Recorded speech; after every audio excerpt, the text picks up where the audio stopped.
Bonjour à vous, je vous retrouve beaucoup plus nombreux que d'habitude.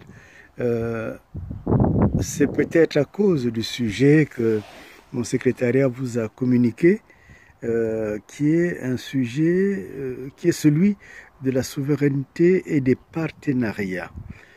Euh, allons vite au sujet, à l'essentiel, parce que la souveraineté du Congo, elle est évidemment essentielle.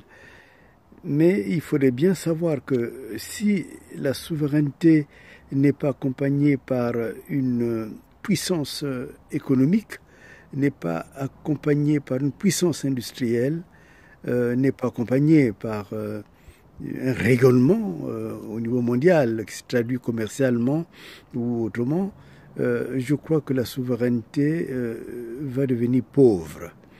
Euh, il faudrait savoir que les États sont comme les individus. Euh, ils produisent, ils vivent, ils commercialisent, ils sont en relation avec les autres.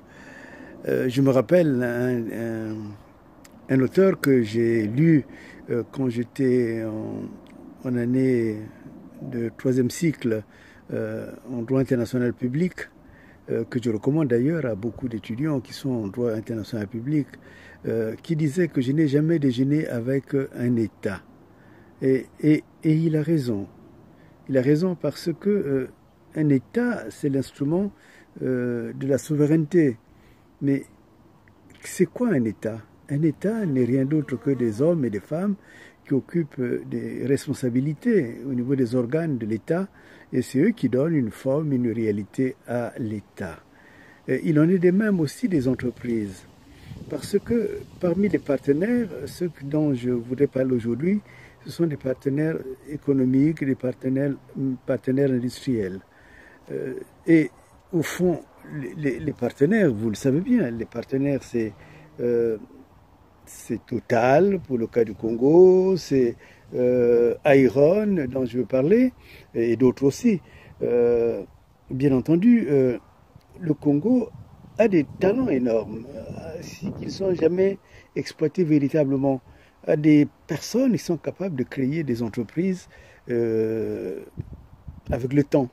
Mais il faut tout de même reconnaître humblement que dans l'état actuel, il est nécessaire que le Congo puisse avoir des partenariats au niveau des relations internationales, que ce soit en Asie, que ce soit en Europe, que ce soit aux États-Unis, en Australie et aussi dans toute l'Afrique. Donc, notre souveraineté a besoin de travailler avec les hommes et les femmes qui sont dans le domaine de l'industrie, qui sont des opérateurs au niveau économique, au niveau commercial et au niveau aussi des relations internationales pour que la souveraineté congolaise rayonne à travers le monde. Alors, c'est pour cela que je voudrais parler de deux cas qui vont, disons, préciser la chose. Je parle de Total. Euh, Souvent, quand on parle de Total, surtout du côté des Congolais, il y a beaucoup d'injures, beaucoup de colère. Euh, c'est une colère d'une certaine manière injustifiée parce que Total, je crois, a commis l'erreur de miser sur une personne et du coup d'avoir donné peut-être directement ou malgré cette société des moyens à un homme criminel de faire le génocide au Congo et aussi de pouvoir appauvrir au maximum les Congolais. Ce qu'aurait dû faire Total et doit faire Total, c'est de traiter avec l'État congolais. Parce que un homme comme Sassou, là, il est en train d'aller à la mort, ne, ne peut pas garantir euh, l'hospitalité que l'on peut donner à une entreprise internationale de la taille de Total. Euh, Parce que Total emploie beaucoup de Congolais. Il ne faudrait pas l'oublier, Total est une grosse entreprise et je considère que Total est un grand partenaire industriel du Congo. Et cela étant dit, il faudrait sans doute que pour que les Congolais arrivent à faire valoir ce qu'ils veulent vraiment dans les relations avec les entreprises, Il faudrait que les Congolais considèrent que Total est constitué des hommes et des femmes, et que même celui qui est le directeur actuel n'est pas en réalité nécessairement un associé. Et donc il faudrait que les Congolais puissent, comme j'ai eu l'occasion de le faire, rencontrer des associés du conseil d'administration pour leur expliquer à quel point les choix de Total ne sont pas à la hauteur de Total. Donc, je voudrais que vous puissiez dire à Total, mesdames et messieurs, que Total, nous considérons cette entreprise comme étant un partenaire industriel important. Et que certainement les conventions qui sont signées avec Sassou ou d'autres, il y a des clauses pathologiques que nous allons regarder, qu'il faudrait qu'on puisse améliorer, mais il n'est pas question de diaboliser Total, et cela évidemment nous ne le voulons pas. Et donc Total, j'entends la structure, j'entends les hommes et les femmes qui sont à la tête de Total, pas seulement le directeur, mais véritablement, je pense à des actionnaires américains, toutes ces personnes qui représentent les fonds, les fonds qui ont permis à Total de pouvoir exister, doivent être regardés, doivent être vus pour discuter avec eux, et nous sommes disposés pour pouvoir le faire. Allez dire donc à Total que le Congo n'est pas Sassou et que nous sommes le Congo. Et le Congo de demain, c'est nous qui le représentons. Donc nous sommes disposés à discuter. La deuxième question qui est apparue dans l'actualité, c'est l'histoire de Iron. Iron a versé beaucoup d'argent à je crois que c'était même l'oncle de Sassou qui est devenu ou directeur, ou en tout cas qui a des responsabilités importantes dans l'exploitation du fer de Zanaga. Et le Congo l'a floué, totalement floué, et plus que cela, puisqu'ils sont actuellement en arbitrage. Et j'ai envie de dire à Iron que l'erreur a été d'entrer dans une relation de corruption.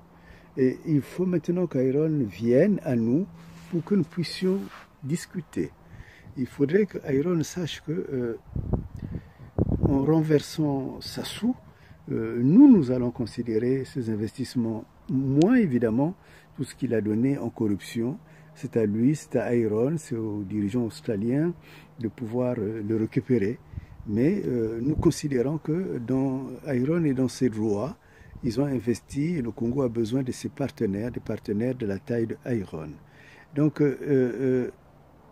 toutes ces entreprises, je ne les ai pas toutes citées puisqu'elles sont importantes, sont pour moi des partenaires importants pour le Congo. Et je ne suis pas là pour détruire toutes ces relations qui ont été construites à travers le temps. Mais je suis là pour que ces relations soient corrigées, soient organisées, soient mieux structurées. Et ce qui est valable pour les entreprises, je le dirais aussi, c'est valable pour les étrangers.